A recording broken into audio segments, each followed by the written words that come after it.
Hello and welcome students, good morning, welcome to the knowledge journey study point online classes. आज की class में हम देखने वाले हैं ट्रायंगल्स पार्ट 2। क्लास 10th का ट्रायंगल्स में पार्ट सेकंड देखेंगे और पार्ट सेकंड में हम देखेंगे थेल्स थ्योरम। उसके पहले पार्ट फर्स्ट में हमने क्या क्या पढ़ा। पार्ट फर्स्ट में हमने देखा था कि कोई भी दो ट्रायंगल सिमिलर कब होंगे या कोई भी दो फिगर सिमिलर कब होंगे, और अगर दो ट्रायंगल सिमिलर हैं तो उनकी प्रॉपर्टीज क्या क्या हैं। जैसा कि मैंने बताया भी था, अगर कोई दो ट्रायंगल सिमिलर हैं तो उनकी करस्पॉन्डिंग साइडें रेशियो में होती हैं। और दूसरी चीज, किन्हीं भी दो ट्रायंगल्स को सिमिलर होने के लिए उनकी करस्पॉन्डिंग एंगल्स का बराबर होना जरूरी है। अगर किन्हीं भी दो ट्रायंगल्स के दो करस्पॉन्डिंग एंगल आपस में इक्वल हैं तो हम कह सकते हैं वो ट्रायंगल हमारा सिमिलर है। तो बात करते हैं उस सिमिलर ट्रायंगल्स की प्रॉपर्टीज से थोड़ा सा और आगे बढ़ते हुए आज हम देखेंगे थेल्स थ्योरम, जिसे हम लोग बोलते हैं basic proportionally theorem. Thales theorem, इसको बोलते हैं बेसिक प्रोपोर्शनली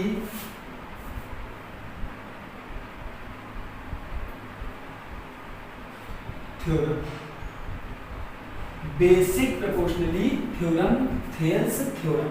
तो देखिए थेल्स थ्योरम क्या है और ये किस तरीके से वर्क करती है, इसको कैसे प्रूव करना है, आज हम सारी बात क्लियर करने वाले हैं। तो सबसे पहले हम देखते हैं थेल्स थ्योरम का कॉन्सेप्ट। थेल्स थ्योरम का कॉन्सेप्ट का मतलब क्या है, इस थेल्स थ्योरम का स्टेटमेंट क्या है, ये थेल्स थ्योरम क्या कहती है, पहले तो हम ये देखते हैं।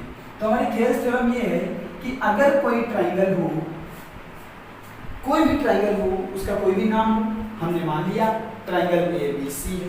किसी भी ट्रायंगल में अगर किसी एक साइड के पैरेलल लाइन खींची जाए, किसी भी ट्रायंगल में अगर किसी एक साइड के पैरेलल लाइन खींची जाए, हमने मान लिया कि BC के पैरेलल लाइन हमने BQ खींच लिया, तो ये जो लाइन है ये बाकी दोनों साइडों को सेम रेशियो में डिवाइड करती है। मतलब अगर PQ BC के पैरेलल हो जाए तो हम कह पाएंगे AP/PB = AQ/QC। तो ये हमारी थेल्स थ्योरम है। तो हम थेल्स थ्योरम को किस प्रकार स्टेटमेंट देंगे, if we draw a line parallel to any side of a triangle then this line divides other two sides in same ratio. ये लाइन बाकी दोनों साइडों को सेम रेशियो में डिवाइड करती है। तो देखते हैं इसको हम प्रूफ करते हैं। तो ये कुछ कैसे प्रूफ की जाएगी थ्योरम, देखते हैं। तो देखिए इस थ्योरम को प्रूफ करने के लिए हम करते हैं, जैसे कि हमें पता है किसी भी थ्योरम को सॉल्व करना है तो सबसे पहले हम क्या लिखते हैं, क्या हमें गिवन है, फिर लिखते हैं क्या हमें प्रूफ करना है, फिर लिखते हैं कैसे करना है। तो देखिए हमने मान लिया कि हमें एक ट्रायंगल गिवन है। क्या गिवन है, एक ट्रायंगल गिवन है। सपोज ये ट्रायंगल हमने मान लिया, एक ट्रायंगल हमारे पास है, इसको हम ऐसे थोड़ा सा बनाते हैं बड़ा ताकि मैं समझा सकूं आसानी से आप लोगों को। तो जैसे ये हमने मान लिया ट्रायंगल ABC, ये ट्रायंगल हमें गिवन है और इस ट्रायंगल में BC के पैरेलल लाइन MN खींची जाए। BC के पैरेलल लाइन कौन सी खींची जाए, MN। तो लिखेंगे triangle ABC in which MN parallel to BC। ये हमें गिवन है, क्या गिवन है कि ट्रायंगल ABC है जिसमें MN लाइन BC के पैरेलल है। ट्रायंगल ABC है जिसमें MN लाइन BC के पैरेलल है, ये हमें गिवन है। अच्छा, इसके बाद हमें प्रूफ क्या करना है, वो लिखेंगे टू प्रूफ, मतलब सिद्ध करना है। हमें क्या सिद्ध करना है, AM/MB = AN/NC। हमें ये प्रूफ करना है कि ये जो पैरेलल लाइन है बाकी दोनों साइड्स को सेम रेशियो में डिवाइड करेगी। और एक बात और देखिए, अगर इसका नाम हम MN ना दे के PQ लिख दें तब भी कोई फर्क नहीं पड़ता। PQ लिखेंगे तो यहाँ PQ हो जाएगा। बात क्लियर आ रही है। तो फिर यहाँ पे रेशियो हमारा क्या बनेगा, AP/PB = AQ/QC। अब आप लोग सोच रहे होंगे सर ने पहले MN माना, बाद में PQ मान लिया। तो मैंने ये इसलिए माना ताकि आपका ये डाउट क्लियर हो जाए कि हम क्या पर्टिकुलर नाम MN ही लेंगे। तो इससे आपको क्लियर हो गया, MN लो, PQ लो, DQ लो, कुछ भी लो, बस वो पॉइंट्स नहीं लेने हैं जो हम पहले लिख चुके हैं।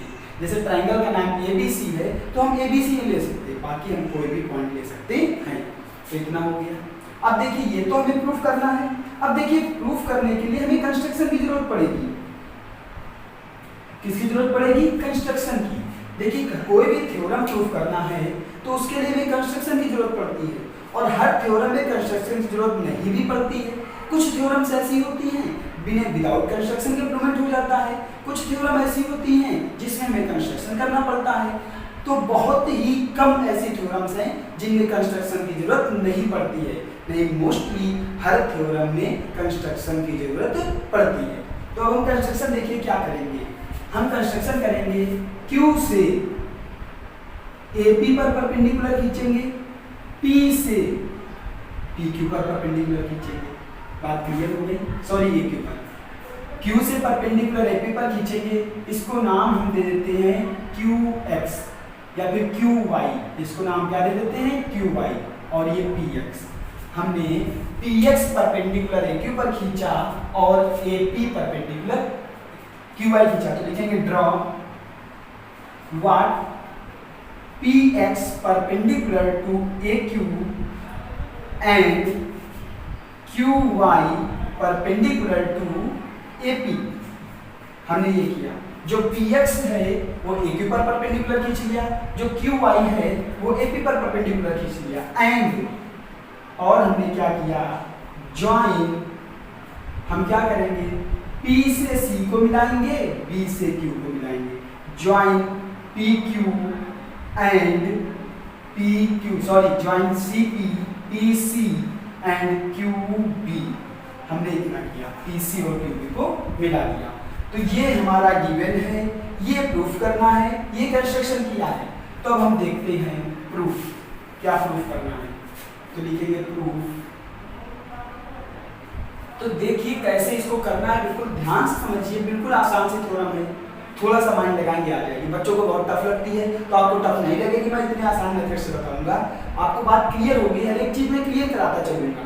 तो यहाँ तक समझ में आ गया होगा। चलिए इसके बाद अब देखिए हमें लाना क्या है? AP अपॉन PB लाना है ना, तो कुछ ऐसा करना है कि AP अपॉन PB आ जाए। तो देखिए उसके लिए क्या करना है, हमें एक बार ट्रायंगल APQ का एरिया निकालना है, एक बार BPQ का एरिया निकालना है, एक बार APQ का एरिया निकालना है, एक बार BPQ का एरिया निकालना है। जब इन दोनों ट्रायंगल्स का एरिया निकल आएगा तो हम डिवाइड कर देंगे, तो उससे AP अपॉन PB मिल जाएगा। और एरिया निकालने का कांसेप्ट यूज करना है, इसीलिए हमने परपेंडिकुलर खींचा है। क्यों? क्योंकि किसी भी ट्रायंगल्स का एरिया निकालना हो तो 1/2 बेस इनटू हाइट होता है। तो देखते हैं, तो लिखेंगे क्या? एरिया, मैं यहां से लिखता हूं, प्रूफ को थोड़ा सा ऊपर लिख देता हूं। Proof area what triangle APQ, area triangle APQ। तो देखो त्रिभुज APQ का एरिया 1/2 बेस इंटू परपेंडिकुलर, तो 1/2 इंटू बेस, बेस क्या है?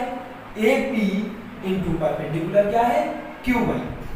1/2 into base AP into perpendicular QY। Equation क्या हो गई? फर्स्ट। या फिर इसको मैं ऐसे भी लिखा रहने दूं। अब देखिए ध्यान से, अब एक कंसेप्ट मैं बताने जा रहा हूं, बिल्कुल ध्यान से देखिएगा। APQ का एरिया निकाला तो AP मिल गया, अब हमें PB चाहिए तो PBQ का एरिया निकालेंगे। Area triangle PBQ is equal to 1/2 into base हो जाएगा हमारा PB, बेस क्या हो जाएगा? PB इंटू परपेंडिकुलर क्या हो जाएगा? QY, परपेंडिकुलर क्या हो जाएगा? QY। ट्रायंगल PBQ का एरिया क्या हो गया? 1/2 base PQ into perpendicular QY। अच्छा आप लोग एक बात सोच रहे होंगे क्या कि PB into QY, PB base तो ठीक है लेकिन ये QY कैसे आ गया? QY तो इससे बाहर है, अगर बाहर है तो कैसे एरिया में आ गया? तो हम इस बात को समझते हैं। देखिए ध्यान से, अगर कोई ऐसा ट्रायंगल हम खींच दें और हमसे कहा जाए इस बेस को मान के इसका एरिया निकालो, तो बेस तो हो जाएगा 1/2 इंटू AB बेस हो जाएगा। अब देखिए ध्यान से, क्या इस ट्रायंगल में हम इस ट्रायंगल के अंदर परपेंडिकुलर खींच सकते हैं? नहीं। अब अगर हमें इसका परपेंडिकुलर खींचना है तो हमें बाहर लाइन बढ़ानी ही पड़ेगी, ये परपेंडिकुलर होगा। मतलब क्या होगा? किसी भी ट्रायंगल में या कोई भी एक ऐसा ट्रायंगल भी हो सकता है जिसका परपेंडिकुलर बाहर हो। अब वो कैसे पहचानेंगे? तो देखिए ध्यान से, अगर कोई एक ऐसा ट्राइंगल है जिसका कोई भी एक एंगल ग्रेटर देन 90 है, जिसका कोई भी एक एंगल ग्रेटर देन 90 है, मतलब कोई ऐसा त्रिभुज है जिसका एक कोण 90 से ज्यादा है, तो उसका एल्टीट्यूड या उसका परपेंडिकुलर बाहर की ओर होगा। बात बिल्कुल याद रखिए, मतलब क्या हुआ, अधिक कोण त्रिभुज होगा, ऑब्ट्यूज एंगल ट्राइंगल होगा, तो उसका परपेंडिकुलर बाहर होगा। आप चेक कर लीजिए, देखिए कैसे, जब कोई ट्राइंगल एक राइट एंगल का हो या कोई ट्राइंगल हमारा एक्यूट एंगल का हो, जैसे ये हमने बना दिया राइट एंगल का ट्राइंगल, ये हमारा एक्यूट एंगल का ट्राइंगल, तो अगर एक्यूट एंगल का ट्राइंगल है तो परपेंडिकुलर जस्ट उसके बीच में होगा, कहीं ना कहीं बीच में ही होगा, ठीक है। या ऐसा हमने अगर ट्राइंगल मान लिया तो ये परपेंडिकुलर यहाँ आ गया। लेकिन अगर कोई राइट एंगल ट्राइंगल है तो परपेंडिकुलर जस्ट बॉर्डर पे होता है, जस्ट किनारे पर होता है।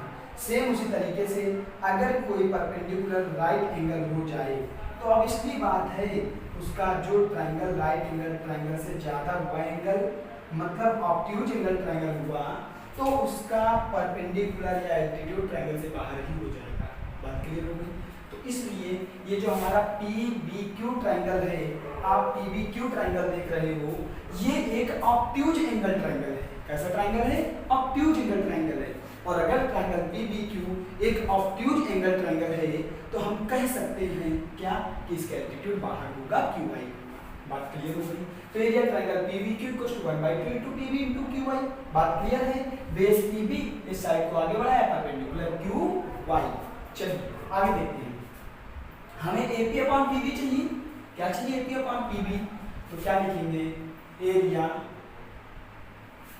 लिखते हैं area triangle APQ upon area triangle PBQ is equal to 1/2 into base AP into perpendicular QY upon 1/2 into base PB into perpendicular QY। बात क्लियर? 1/2 से 1/2 कैंसिल, QY से QY कैंसिल, तो आ गया क्या? Area triangle APQ upon area triangle PBQ बराबर AP/PB। Equation number first. देखिए क्या, पहला ट्राइंगल हमारा पहले साइड आ गई, AP/PB आ गया। अब ध्यान से देखिएगा, क्या देखना है कि जो प्रोसेस हमने इधर किया है सेम वही प्रोसेस यहाँ करने वाले हैं। तो बिल्कुल ध्यान से समझिए, क्या, जब हमने APQ का एरिया निकाला, बेस AP माना, परपेंडिकुलर QY माना, और BPQ का एरिया निकाला तो बेस PB माना, परपेंडिकुलर AQY माना, तो QY से QY कैंसिल हो गया। मतलब ये अपर ट्राइंगल और ये वाला ट्राइंगल PBQ का जो एरिया का रेशियो आया है, वो AP/PB आया है। सेम उसी तरीके से अगर APQ इस AQ बेस पे एरिया निकालें, APQ का एरिया AQ बेस पे निकालें, और ध्यान रखिए QCP का एरिया CQ बेस पे निकालें, तो APQ का एरिया होगा AQ into base PX, 1/2 AQ into base PX। बात क्लियर है? APQ के area 1/2 base AQ into perpendicular PX। ठीक है, अच्छा एक बात देखिए, QCP या PCQ इसके एरिया निकालें, तो अगर बेस QC मानेंगे तो परपेंडिकुलर PX हो जाएगा। Same obtuse angle triangle property लग गई, ऑब्ट्यूज एंगल ट्राइंगल में परपेंडिकुलर बाहर होता है, तो QC इंटू PX इंटू 1/2। देखिए जब दोनों का रेशियो निकालेंगे, APQ अपॉन PQC, एरिया की बात कर रहे हैं, area APQ upon area QPC is equal to क्या होगा? 1/2 into AQ into PX upon 1/2 into CQ into PX। तो जैसे यहाँ पे 1/2 से 1/2 कटता है, QY से QY कटा है, सेम उसी तरीके से यहाँ PX से PX कट जाएगा, 1/2 से 1/2 कट जाएगा। मतलब क्या हुआ? ओवरऑल कंसेप्ट क्या है, जो मैंने पूरी कहानी बताई है, मत समझो, कुछ मत समझो, कोई दिक्कत नहीं। क्या करना है हमें? Area triangle APQ upon area triangle PCQ equal to AQ upon QC लिख सकते हैं। क्यों नहीं लिख सकते? जैसे ये लिखा उस तरह ये लिख सकते हैं। तो वही लिखना है क्या, सिमिलरली, इसी प्रकार। हम लिख देंगे क्या, इसी प्रकार। इसी प्रकार area triangle APQ upon area triangle APQ upon area triangle PQC upon area triangle PQC is equal to AQ upon QC आएगा। आएगा कि नहीं आएगा? Equation number 7। ये बात क्लियर हो गई? इतना समझ में आ गया? अब देखिए ध्यान से, AP अपॉन PB इधर का मिल गया, AQ अपॉन QC इधर का मिल गया।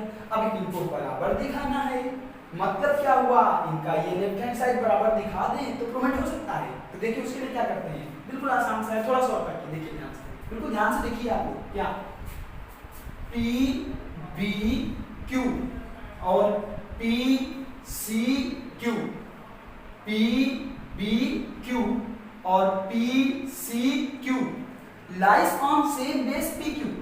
ये सेम बेस PQ पर है कि नहीं है, देखिए आप, same base PQ and between same parallel lines PQ and BC, क्योंकि PQ पैरेलल टू BC था। तो ध्यान से देखिए, PBQ और PCQ या PQC दोनों, ध्यान से देखिए, area triangle PBQ and PCQ lies on same base PQ and between same parallels PQ parallel to BC। अगर ऐसा है तो हमने थ्योरम पढ़ी है क्लास 9th में कि एक ही आधार और समान समांतर रेखाओं के बीच बने त्रिभुजों का क्षेत्रफल बराबर होता है। तो हम क्या लिख सकते हैं, देखते हैं, लिखते हैं क्या, लिखेंगे triangle PBQ and triangle PQC lies on same base क्या, PQ and between same parallel lines what, PQ parallel to BC। देखिए ध्यान से, वही जो मैंने बताया था अभी, वही मैंने लिख दिया है। क्या लिखा है, ट्रायंगल PBQ और triangle PQC same base PQ पर है और बिटवीन सेम पैरेलल लाइंस हैं। तो अगर ये ऐसा है तो इनके एरिया क्या हो जाएंगे, बराबर हो जाएंगे। तो देखते हैं, तो मैं ये इधर लिख देता हूँ, इसको रफ कर देता हूँ। चलिए देखता हूँ, अगर ये है तो हम क्या लिख सकते हैं, so area triangle PBQ is equal to area triangle PQC। PBQ को एरिया ट्रायंगल PQC हो गया। PBQ के एरिया PQC बराबर है, एक ही आधार और समान समांतर रेखाओं के बीच बने त्रिभुज के क्षेत्रफल बराबर होता है। वेरी गुड, चलिए आगे देखते हैं। इक्वेशन सेकंड में PQC की जगह पर PBQ लिख सकते हैं कि नहीं लिख सकते हैं, बिल्कुल लिख सकते हैं भाई। जहां PQC का एरिया है वहां PBQ का एरिया लिख दे, क्यों, क्योंकि दोनों बराबर हैं। तो लिखेंगे by equation second, by equation second समीकरण 1 में। तो हम क्या लिखेंगे, एरिया ट्रायंगल APQ अपॉन, जहां पे PQC लिखा है वहां क्या लिख देंगे, area triangle PBQ is equal to क्या, 1/2 इनटू, सॉरी डायरेक्ट हम लिख दें क्या, AQ upon QC, AQ upon QC। Equation number क्या हो गई, थर्ड। इक्वेशन नंबर हमारी हो गई थर्ड। बात क्लियर हो गई। इक्वेशन नंबर सेकंड हमारी ये लिखी है, इक्वेशन नंबर थर्ड हमारी ये लिखी है। सेकंड में थर्ड बनाया गया है, कैसे, जहां PQC लिखा था वहां PBQ लिख दिया। अब बिल्कुल ध्यान से देखिए, प्रूवमेंट खत्म। इक्वेशन सेकंड, इक्वेशन थर्ड और फर्स्ट को देखिए आप, इक्वेशन थर्ड और फर्स्ट को देखिए। Area triangle APQ, area triangle APQ upon area triangle PBQ, area triangle PBQ दोनों बराबर हैं, लेफ्ट हैंड साइड बराबर है तो राइट हैंड साइड अपने आप बराबर होगा। कैसे, जैसे हमसे कहा जाए x बराबर z and y also z, तो x z के बराबर है, y z के बराबर है, तो हम कह सकते हैं x बराबर y है। अरे भाई राम के पास 10 रुपए हैं, श्याम के पास 10 रुपए हैं, तो हम क्या ये नहीं कह सकते कि राम और श्याम के पास बराबर रुपए हैं? वही चीज तो है, लेफ्ट हैंड साइड बराबर है तो क्या राइट हैंड साइड बराबर नहीं होंगे? तो बस प्रूव हो गया by equation third and first. By comparing equation third and first, we get what AP upon PB is equal to AQ upon QC। ये हमारा प्रूवमेंट हो गया। क्या हो गया? ये प्रूवमेंट हो गया। प्रूव। बात समझ में आगे कि नहीं आगे? बिल्कुल बात क्लियर है ना? तो ये हमारी थ्योरम प्रूव हो गई। आसान सी थ्योरम है, कोई दम नहीं है इस थ्योरम में, बिल्कुल आसान सी थ्योरम। समझ में आ गई? चलिए, तो ये तो हमने थ्योरम प्रूव कर दी। अब देखिए इसी थ्योरम्स के कुछ और रिजल्ट्स भी निकलते हैं। वो रिजल्ट क्या होते हैं? हमें क्या पता चला कि अगर PQ पैरेलल टू BC है तो AP upon PB equals to AQ upon QC हो सकता है। लेकिन ध्यान रखिए, क्या अगर इसका अपोजिट करें, अगर इसका रिवर्स करें तो भी सही है। कैसे सही है देखते हैं। अगर हमसे कहा जाए कि AP अपॉन PB की वैल्यू AQ अपॉन QC के बराबर है, तो बताओ क्या PQ BC के पैरेलल है? तो बता देंगे yes it is parallel because reverse is possible. मतलब थेल्स प्रमेय का रिवर्स है, थेल्स प्रमेय का व्युत्क्रम भी सत्य होता है। जैसे एक एग्जांपल लेते हैं, तो आप लोग इसको नोट कर लीजिए वीडियो को पॉज करके। तो हम लोग, मैं इसको रफ करता हूँ, देखता हूँ इसका बेस्ट क्वेश्चन है कैसे पूछा जा सकता है। ध्यान से देखिएगा, दो क्वेश्चन मैं करता हूँ, बिल्कुल थ्योरम भी क्लियर हो जाएगी, फिर इसके आगे भी मैं पढ़ूंगा। जैसे मान लो कोई ट्रायंगल दिया गया है, हमसे बोला गया A B C, ये है P Q, हमसे कहा गया ये 4 है, ये 8 है, ये 12 है, ये 24 है, ये ऐसे दे दिया गया। पूछेगा क्या is PQ parallel to BC, क्या PQ BC के पैरेलल है? तो देखते हैं, अगर ये रेशियो इक्वल होगा तो PQ BC के पैरेलल होगा by converse of Thales theorem. तो निकालेंगे AP अपॉन PB, तो AP की वैल्यू 4, PB की वैल्यू है that mean by 2, AQ upon QC, AQ की वैल्यू 12, QC की वैल्यू 24 दैट मीन बाय 2। तो क्या लिखेंगे AP upon PB is equal to AQ upon QC by converse of Thales theorem. So we can say PQ is parallel to BC। ये हमारा true हो गया। Thales theorem के opposite से, Thales theorem के व्युत्क्रम से इस तरीके से क्वेश्चंस बन सकता है। बाकी मैं क्वेश्चन जब कराऊंगा तो अच्छे तरीके से प्रैक्टिस कराऊंगा, आप लोग बिल्कुल परेशान मत होइए। चलिए, ये तो हमारी हो गई थेल्स थ्योरम की प्रूविंग। अब देखते हैं सम मोर रिजल्ट्स, सम मोर रिजल्ट्स, कुछ और रिजल्ट, क्या कुछ और परिणाम देखते हैं क्या। जैसे AP अपॉन PB की वैल्यू दी गई है AQ अपॉन QC के बराबर, तो अगर क्या दोनों ओर हम 1 ऐड कर दें तो क्या थ्योरम नहीं सॉल्व होगी? भाई कोई भी दो नंबर्स हैं वो आपस में बराबर हैं, तो उन दोनों नंबर्स में अगर कुछ भी हम ऐड करेंगे तो भी तो वो बराबर ही रहेंगे। कोई दो नंबर हैं आपस में बराबर हैं, तो उनमें हम दोनों कुछ ऐड करेंगे तो भी बराबर रहेंगे।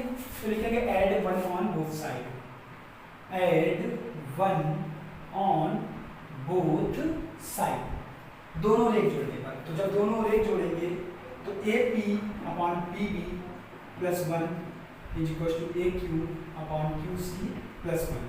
तो एलसीएम इसको अपॉन 1 लिख ले, इसको अपॉन 1 लिख ले, एलसीएम ले ले AP plus PB upon PB is equal to AQ plus QC upon QC। बात क्लियर हो गई? अच्छा, अब एक बात देखिए, AP प्लस PB क्या आने वाला है?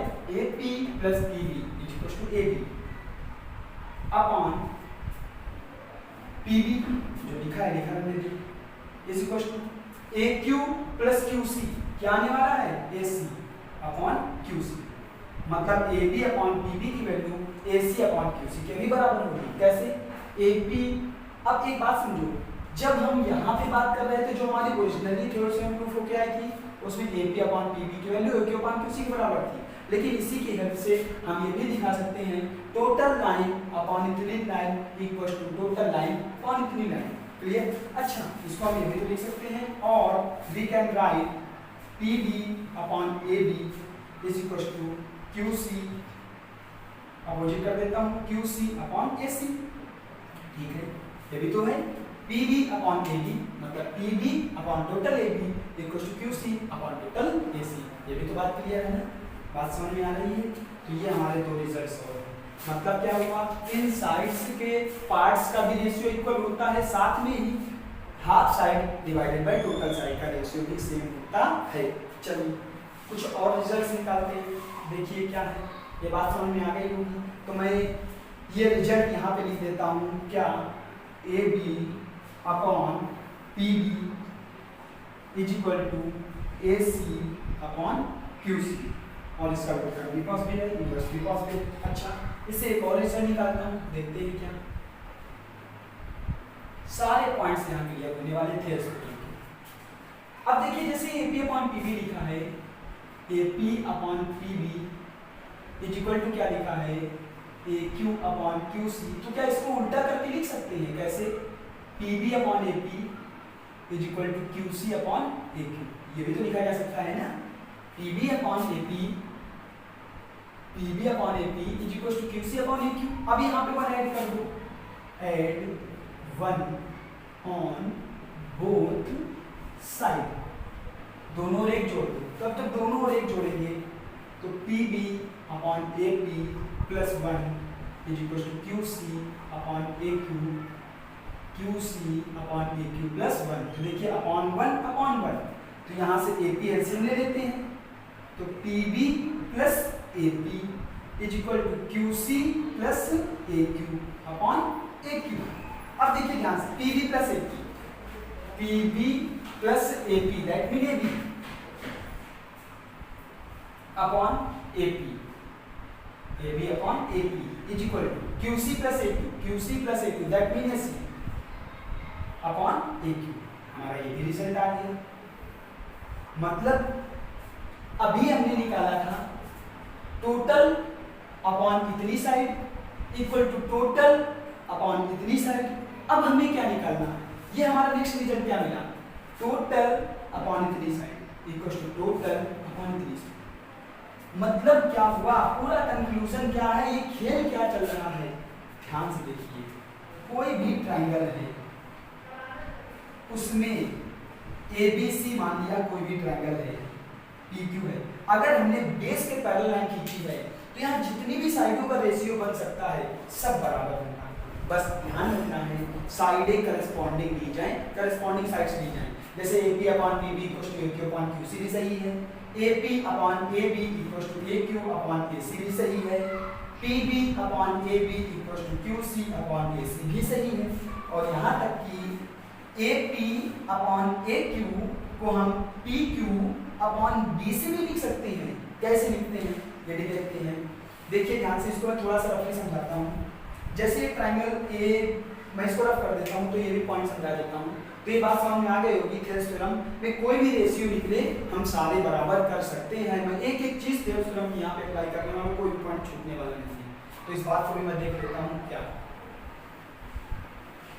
यही सर, यही से। अब जैसे हमारे पास ये ट्राइंगल था, कौन सा, ये A था, ये B था, ये C था, ये P था, ये Q था।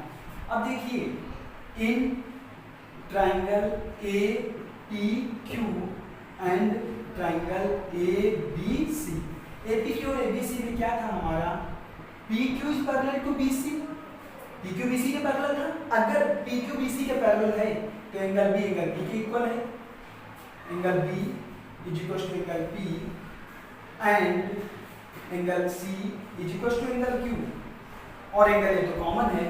मतलब क्या है, so triangle APQ is similar to triangle APQ is similar to triangle ABC।